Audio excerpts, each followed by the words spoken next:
My name is Liam. I am 28, and I swing a hammer for a living in a small suburb just outside Seattle. Most days look the same. I wake up at 6, drink black coffee from a thermos, and drive my beat-up Ford truck to whatever job site needs me. By the afternoon, I am covered in dust and sweat, framing houses or pouring concrete under that gray Washington sky that never seems to pick a mood. I rent a tiny apartment that is barely bigger than a garage. The kitchenette smells like old takeout, and my bed creaks every time I move. It is not much, but it fits me. I do not have savings like the guys on TV. I have enough for bills, gas, and a beer with the crew on Fridays. No big plans, no fancy trips. Just a simple rhythm that feels steady, even if it feels a little empty. It has been 2 years since I went on a date, not because someone broke my heart in some dramatic way. I just got tired. Tired of the awkward questions, the fake laughs, the way people study you like they are looking for flaws. What is your 5-year plan? They would ask. I never knew what to say, because mine has always been more like a day-by-day plan. Eat, work, sleep, repeat. I have been ghosted, stood up, and politely rejected so many times that I stopped expecting anything good to happen. Being alone started to feel safer. No hopes meant no letdowns. Then Maya called. Maya's been my best friend since high school. She is the kind of person who sticks around when life gets messy, and she never makes you feel weak for it. We do not talk every day, but when we do, it is real. That afternoon, I was sitting on the edge of my bed, boots still on, shoulders aching from lifting boards all day, when her name flashed on my phone. Liam, she said, and I could hear that tone she uses when she is about to push me. You cannot fade into the background forever. You are turning into a hermit. I laughed and told her I was fine. I told her work kept me busy. I told her I did not need anyone. She did not buy it. One blind date, she said. If it is a disaster, I will buy you beer for a month. Deal? I tried to say no. I tried to give excuses. But Maya knows me too well. She knows when I am hiding, and she knows I have been doing it for a long time. In the end, I agreed, not because I thought it would lead to love, but because I ran out of reasons to keep saying no. The worst that could happen was another awkward evening I would forget by morning. The cafe Maya picked was at the end of a quiet street in town. It had exposed brick walls, warm yellow lights, and mismatched wooden tables that made it feel cozy in a way my apartment never did. The air smelled like fresh coffee with a little cinnamon from the pastries in the glass case. I arrived 10 minutes early because construction work trains you that late means trouble. I chose a table by the window facing the door. Easy to see her when she walked in. Easy to leave if things went bad. I stared at my phone, pretending to scroll while I practiced polite exit lines in my head. Nice meeting you. Early start tomorrow. Take care. The espresso machine hissed behind the counter. People talked in low voices. A faint jazz song played over the speakers. The whole place felt calm, and I did not feel calm at all. Then she walked in. She paused just inside the door like she had to gather herself before stepping farther. She looked about 30. She had shoulder-length brown hair tucked behind one ear, and her eyes moved across the room with caution, not excitement. She wore a loose gray long-sleeved shirt and wide-legged jeans. Her posture was slightly hunched, like she was trying to take up less space. Our eyes met, and she gave a small nod before walking toward me. "Hi," she said as she sat down. Her voice was soft but steady. "You must be Liam." "Yeah," I said, and I stood a little too fast because my nerves were louder than my manners. "You are Laura, right?" She nodded. We shook hands. Her grip was firm, but quick, like she did not want to hold on too long. Her smile looked practiced, polite, like something she had learned to wear in public. It did not reach her eyes. The first few minutes were normal, the kind of small talk that fills space without touching anything real. She asked what I did, and I told her about construction sites and long hours.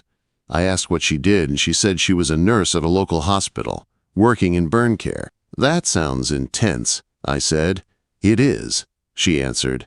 Then she took a sip of coffee, and her fingers tightened around the cup like she needed something solid to hold. I noticed she kept adjusting her sleeve, pulling it down, smoothing it, tugging at the cuff like it was a habit she could not stop. I thought maybe she was cold. Then her eyes dropped to her arm, and I saw a flicker of something in her face. Fear, maybe, or a tired kind of courage. "Look," she said suddenly. Her voice turned matter-of-fact, like she was ripping off a bandage. I might as well get this out of the way. My stomach tightened. The cafe noise felt farther away, like someone turned the volume down. She lifted her shirt sleeve slowly, rolling the fabric up her arm. Under it, her skin was marked with scars, thick, raised lines, twisted patterns that ran from her wrist up toward her elbow and disappeared under the shirt toward her shoulder. They were not faint. They were not easy to miss. They were permanent in a way that told a story without words. I did not flinch. I did not look away. I just looked at her because it felt wrong to treat her arm like it was something shameful. Laura held my gaze and her voice stayed calm, almost too calm. "No one wants to date me," she said. "Not when they see this." The words landed heavy between us. I could tell she was waiting for it. The pity, the discomfort, the polite excuse to end the night. She was giving me an exit before I could get attached, like she had learned to do that to protect herself. I reached across the table slowly, careful not to make her feel trapped. My fingers touched the edge of her sleeve. I did not pull her arm toward me. I just pulled the fabric down again, covering the scars, not because I wanted to hide them, but because I wanted her to know I was not staring at her like a problem to solve. She blinked, surprised. "I'm not going anywhere," I said. My voice came out steadier than I felt, and if I walked out now, that is what I would regret. Quote, "For a moment, she just stared at me like she was searching my face for a lie. Her eyes looked tired, but there was something else there too. A tiny spark, like hope trying to breathe. The silence between us did not feel awkward. It felt important. Finally, Laura swallowed and looked down at her coffee, her fingers tracing the rim of the cup. "You really want to hear the story?" she asked quietly, like she was giving me one last chance to run. I did not even have to think. "Yeah," I said. "If you are okay telling it." She took a slow breath, and when she looked back up, her eyes were shining with something that scared me and pulled me closer at the same time. "It happened 4 years ago," she said. "I was living downtown Seattle with my parents, and that night started like any other." Laura's voice stayed steady, but I could tell it cost her something. She held her coffee like it was an anchor, and her eyes kept drifting past me, as if she was watching that night on the wall behind my head. "It was a normal night," she said. "My parents were visiting. We had takeout, watched bad TV, and laughed at jokes that were not even funny. I went to bed early because I had a shift the next morning. I remember thinking how safe everything felt, like life was finally calm." She paused and swallowed. Her fingers tightened around the cup. "Then I woke up at 2 in the morning to the smoke alarm. I sat still, barely breathing. The cafe was warm, but I felt cold all of a sudden. At first I thought it was a false alarm," she said. "Those alarms always went off. Someone burned toast, someone smoked in the hallway. It was always something. But then I smelled it. Plastic and wood, burning for real." She looked down at her sleeve like she could see through it. "The fire started below us," she continued. "Some kind of electrical fault. It spread fast, too fast. The hallway was already full of smoke when I opened my door." I pictured it without trying. A dark hallway, thick air, panic in your throat. "I called for my parents," she said, and her voice shifted on that word. Parents. Like it hurt to say it out loud. They were in the guest room, farther from the door. I ran toward them, but the heat was already coming up the stairs. It felt like the building was breathing fire. Her eyes went distant. I could tell she had been there 1,000 times in her head. "I grabbed the railing," she said. "I did not even see it was burning. My hands stuck, like the skin caught. The pain hit, and it was sharp, like my bones were screaming. But I kept moving because I had to reach them." She stopped again, and I heard the smallest tremble in her breath. It was the first crack in that calm mask. "I could not get to them," she said quietly. "The flames were between us. I tried so hard, I remember shouting their names until my throat burned. I remember my dad coughing. I remember my mom calling out, but her voice got weaker. My chest tightened. I felt the urge to say something, anything, but I knew this was not a moment for words. This was a moment for listening. I made it outside, Laura said. I ran barefoot down the stairs and into the street.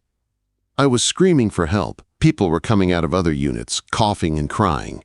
Someone wrapped a blanket around me. I tried to run back in, but a firefighter grabbed me and held me like I was a child. Her eyes finally met mine again, and they were glassy now. Not with tears falling, but with tears that had been held back for years. They did not make it, she said. My parents did not make it. The cafe sounds faded in my head. I saw her as a young woman standing outside a burning building, wrapped in a blanket, helpless while everything she loved turned into smoke. I survived because I was closer to the exit, she added, and there was something hard in the way she said it, like she hated that fact. For a long time, I wished I had not. I did not know what to do with that pain except take it seriously, so I stayed quiet and let her keep going. The burns covered my left arm and part of my shoulder, she said. 3rd degree in places. Skin grafts, infections, physical therapy that felt like torture. It took me over a year just to lift a cup without pain. The scars never really softened. They just became part of me. She took another sip of coffee, then set the cup down as if it suddenly weighed too much. The mirror was the worst part, she said. At first, I avoided them. I would shower with the lights off. I would change clothes fast. I did not want to see what was left. When I finally looked, it felt like I was staring at a stranger. Laura laughed once, but it was not a happy sound. I tried makeup, she said. I tried long sleeves, even in summer. I tried pretending I did not notice people staring. But people do stare. Some look away quick. Some keep looking like they forgot I have a face too. She lifted her eyes to mine again. And then dating, she said. I tried, a few times. It always went the same. They act normal until they see it. Then they get quiet. Or they say something sweet that feels like pity. Or they say they are not ready for anything serious. Or they just stop texting. She shrugged like she was used to it, but her jaw was tight. So now I do this, she said. I show it early. I say the ugly truth before anyone can pretend they do not care. It saves time. It saves me from hoping. My throat felt rough. I wanted to reach for her hand again, but I did not want to cross a line. Not yet. Still, something in me moved forward anyway. I'm sorry, I said, and I meant it. Not about your arm, not about the scars. I'm sorry you had to carry that alone. Her eyes narrowed slightly, like she did not trust kindness. I do not need someone to feel bad for me, she said. I'm not, I told her. I'm angry for you. There's a difference. That made her blink, like she had not heard that before. She stared at the table for a moment, and her voice softened. Why are you here, Liam? She asked. Really? Not the polite answer. The real one. I leaned back, surprised at how her honesty pulled truth out of me. I had come prepared with jokes and exit lines, and now those felt useless. I got tired, I said. Not just tired of dating. Tired of feeling like I'm always being measured, like I'm not enough. I grew up right around here. My dad was a mechanic. My mom cleaned houses. We scraped by. I got used to being the guy with hand-me-down clothes and cheap lunches. Laura watched me like she was listening with her whole body. Every relationship I had in my 20s ended the same way. I said, they would say I'm a good guy, but I don't have ambition. They want someone with bigger plans, bigger money, bigger everything. And I get it. I really do. But after a while, you start believing you are not worth staying for. I looked down at my hands. Calloused. Rough. A life built on work, not words. So I stopped trying, I admitted. I told myself I like being alone. But the truth is, I just didn't want to be rejected again. Laura's face changed. The guarded look softened, like she recognized that feeling. For a long moment, we just sat there. Two strangers who suddenly felt less like strangers. Then she asked the question that made my heart kick hard against my ribs. So why are you still sitting here? She said. After everything I just told you. After what you saw, I lifted my eyes to hers. Because you didn't hide, I said. And you didn't try to impress me. You just told the truth, and I don't want to walk away from that. Her lips parted like she wanted to argue, but nothing came out. I watched her hands. They were shaking a little. She took a breath and lowered her voice. Most people leave after the story, she said. Not right away. They leave later, when it gets real. When the nightmares show up. When I pull back because I'm scared. When I stop being the brave girl with a sad story. My pulse stayed steady, but something inside me felt raw. Then don't be brave with me, I said. Just be real. Laura stared at me like that scared her more than the scars. And then, before I could prepare myself, she reached across the table and touched my wrist lightly, like she was testing if I would flinch. I have a scar you haven't seen, she said. My stomach dropped. What do you mean? I asked. Her fingers stayed on my wrist, warm and careful. I mean, she said, if you say you're not going anywhere, you might have to prove it sooner than you think.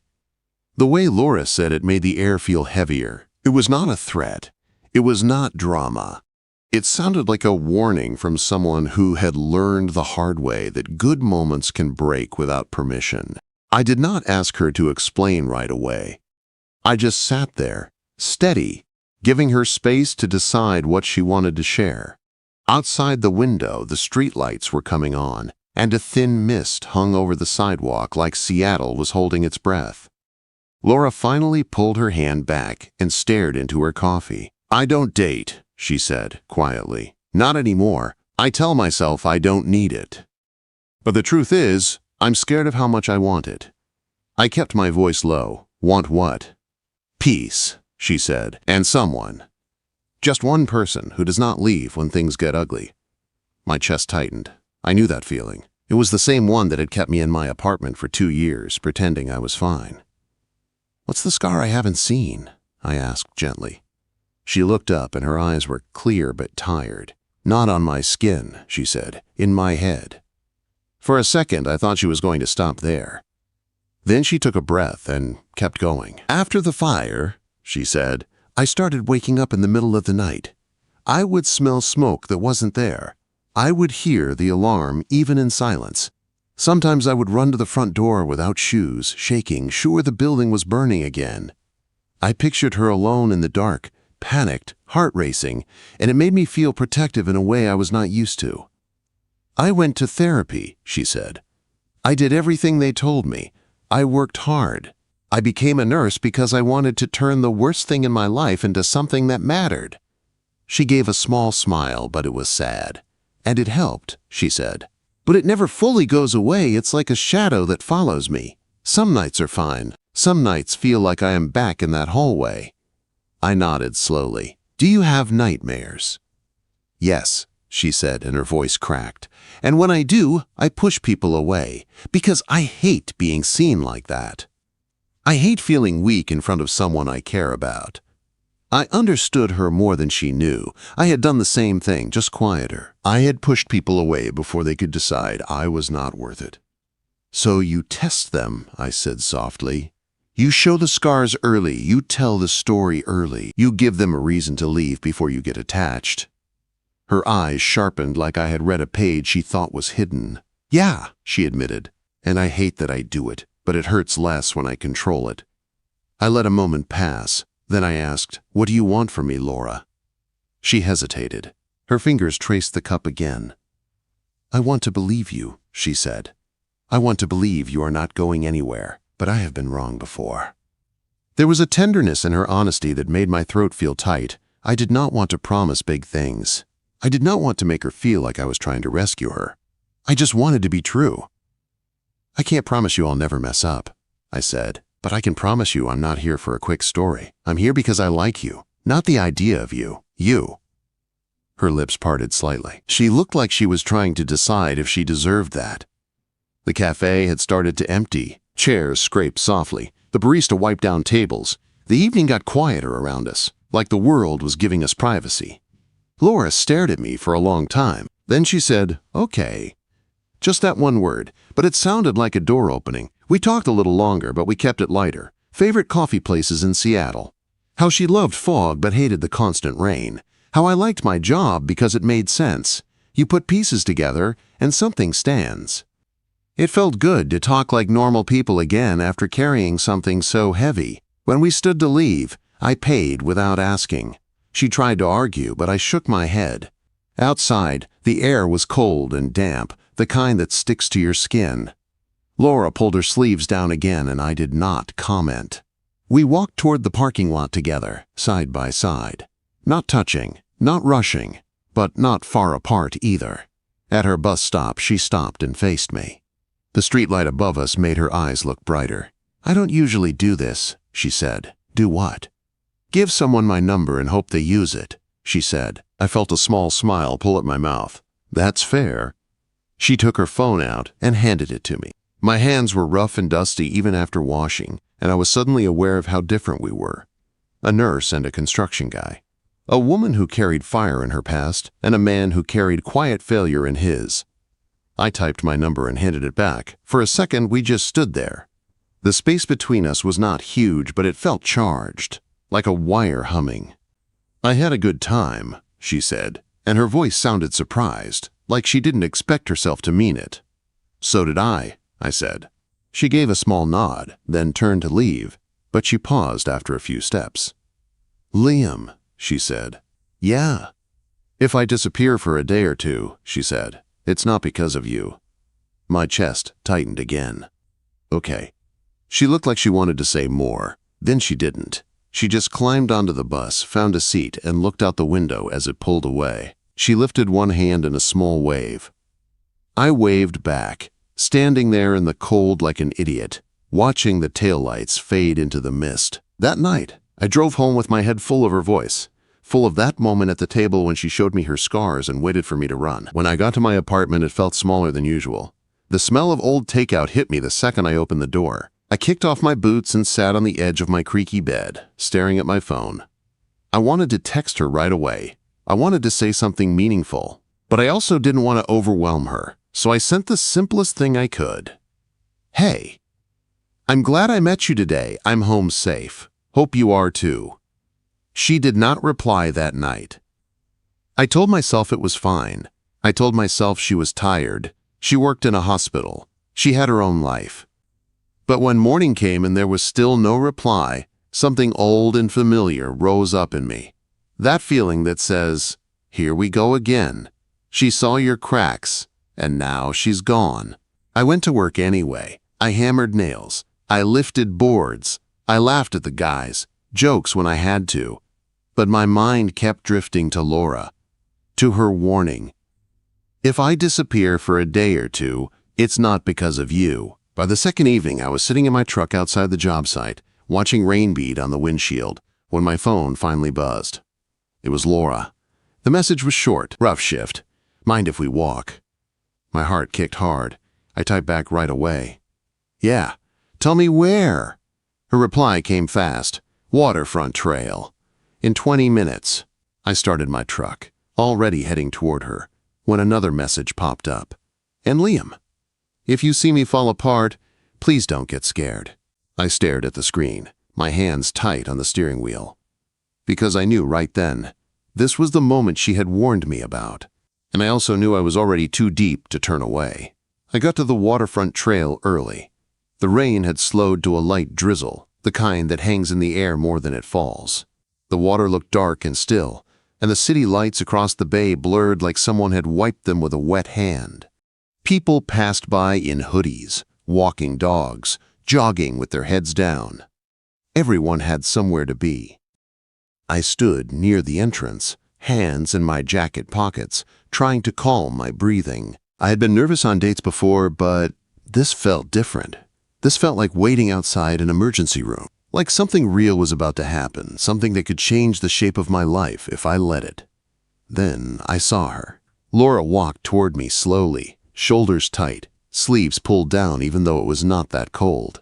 Her hair was damp and her eyes were red like she had been holding back tears for hours. She tried to smile when she got close, but it did not last. "Hey," she said. "Hey," I answered gently. "You okay?"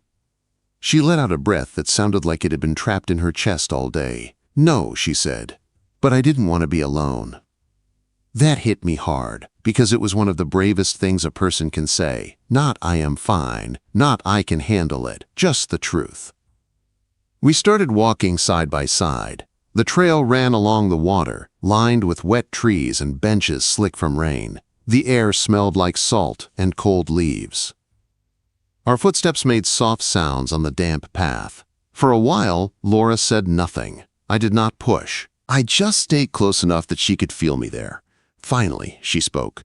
"A coworker said something today," she said, her voice low. "Not even mean. Just stupid." "What did they say?" I asked. She rubbed her thumb along the edge of her sleeve. "They said, 'You must be so strong to deal with that every day.'" I frowned. "That doesn't sound awful." "It's not," she said, "but it opened something in me. Like a door I keep locked, I hate that word. Strong. People say it like it's a compliment, but it feels like a cage, like I'm not allowed to have a bad day, like I'm not allowed to be tired, like I'm not allowed to fall apart."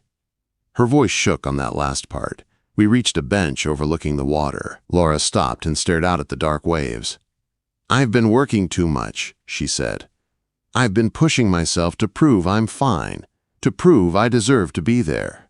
Burn care it's my way of making it mean something, but it also makes me relive it. Every shift, every scream, every smell. Every time a patient looks at me and I can tell they're thinking. She understands." Quote. She turned her head toward me, eyes glossy. "And then I come home," she continued, "and I'm alone, and it all comes back. The guilt, the hallway, their voices. The part of me that still believes I should have saved them." My throat tightened. I felt helpless, but not in a running away kind of way. In a stay and carry it with her kind of way. "Laura," I said softly, "you were a kid in a burning building. You did everything you could." She shook her head hard. "I don't want the logical answer," she whispered. "I know what people say. I want it to stop hurting." She sat down on the bench, shoulders curling in like she was trying to protect her heart with her own body, and then the tears came.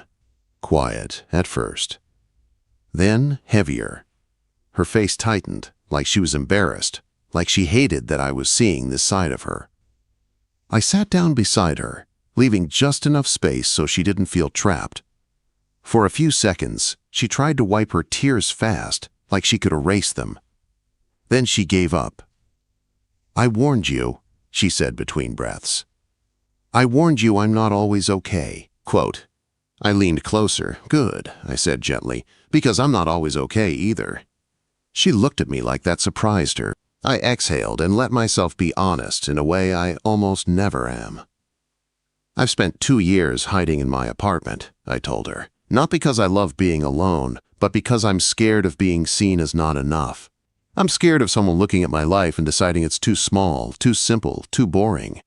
Laura's breathing slowed a little, like my honesty was pulling her back to the present. "I'm scared too," I admitted, "but I'm here." Her eyes searched my face, and I could tell she was looking for the moment where I would get uncomfortable, where I would pull back and say something polite and leave. I did not. She let out a shaky laugh that didn't sound like laughter, more like disbelief. "You really meant it," she said. "I meant it," I said. "I'm not going anywhere." Laura stared at the water again, blinking hard. Then she did something that made my heart stop. She slowly pushed her sleeves up. Not in a dramatic way. Not like she was daring me. Just like she was tired of hiding for one more second. Her scars were there, raised lines catching the glow of the streetlights. They looked even more real out here, in the open air, under the world's eyes. "I hate these," she said quietly. "I hate what they remind me of." I looked at her arm, then at her face. "I don't hate them," I said. She frowned. "You should." "No," I said, and my voice was firm now. "They don't make you less. They show you lived through something that would have destroyed a lot of people. And I know you're tired of hearing strong, but Laura, you're still here. That matters." Her lips trembled. "I feel ugly," she whispered. "I feel like no one could ever want this." I reached out slowly, giving her time to pull away if she wanted. She didn't. I placed my hand gently over her forearm, not gripping, just resting there like a promise. "I want you," I said quietly. "Not because I feel sorry for you. Not because I want to be your hero. I want you because you're you. Because you're honest. Because you care so much it hurts. Because you showed up today instead of disappearing." Her breath caught. She stared at my hand on her arm like she couldn't believe it was real. Then she leaned forward, and her forehead touched my shoulder. She didn't speak. She just stayed there, shaking as she cried into my jacket. And I held still, letting her do it, letting her feel whatever she needed to feel. Minutes passed. Cars hissed on wet roads nearby. A dog barked in the distance. The world kept moving while she finally let herself stop pretending. When she pulled back, her eyes were swollen, but there was something softer in them now. "I'm scared," she said. "I know," I answered. "What if I can't be what you want?" she whispered. "What if I fall apart again?" I brushed a damp strand of hair away from her face, careful and slow. "Then we take it one day at a time," I said. "Not some perfect plan, not some big promise. Just tomorrow, and then the next day." She stared at me, and the space between us felt smaller than it had ever been. "Friends," she said, almost asking. I smiled slightly. "Friends," I said, "and we see where it goes." Laura nodded, and then her hand slid into mine. Her fingers were cold from the rain, but her grip was steady. We walked again, hand in hand this time, like we had both decided to stop pretending this was just a random night. When we reached her bus stop, she didn't let go right away. "Thank you," she said, voice small. "For what?" I asked. "For not making me feel like I'm too much," she said. I swallowed. "You're not too much," I said. "You're real." She nodded, then stepped onto the bus. Before the doors closed, she looked back at me. "Liam," she said. "Yeah." Her eyes held mine, and I could see the fear still there, but I could also see hope trying to live beside it. "Don't disappear," she said. I shook my head. "I won't," I promised.